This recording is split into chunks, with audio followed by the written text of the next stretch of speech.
আজি আমাৰ গাঁৱত তাৰমানে ভগৱতী পূজা আছে, তাৰ কাৰণে ৰাইজে ভেলখন বনাই আছে আৰু এই ভেলখনৰ পূজা পাতল হোৱাৰ পিছত আমি নদীলৈ অতাবলৈ আহিছোঁ। আপুনি ভিডিঅ'টো ফাৰ্ষ্টৰ পৰা আৰম্ভ। আৰু এই ভেলখন অলপ বনাওঁতে মানে টাইম লাগে ৰাইজ। আৰু আমাৰ মৰমৰ জুবিন দাৰ ইয়াত শ্ৰদ্ধাঞ্জলি পাতিছে, ৰাতি আৰু সাংস্কৃতিক সন্ধিয়া আছে। আৰু এনেকৈ এতিয়া আমাৰ সম্পূৰ্ণ ভেলখন বনোৱা হৈছে আৰু ইয়াত বাবুন আহিছে আৰু বাবুনে ধুনীয়াকৈ হোম কৰি আছে। আৰু এই ভেলখনত তাৰমানে আমাৰ মালা দি আছে আৰু এই মালা দিয়াৰ পিছতো আমি ঘৰত ধুনীয়াকৈ গৈ গাও পাও ধুই আহিলোঁ।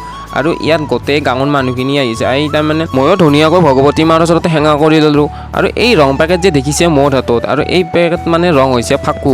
আৰু সকলোকে তাৰমানে অলপ অলপ মানে ৰং লগাই দিওঁ, মানে আমাৰ ভেলখন ওলাই নিয়াৰ আগতে। আৰু সম্পূৰ্ণকৈ এতিয়া আমি তাৰ পৰা ভেলখন এতিয়া ওলাই আনিলোঁ।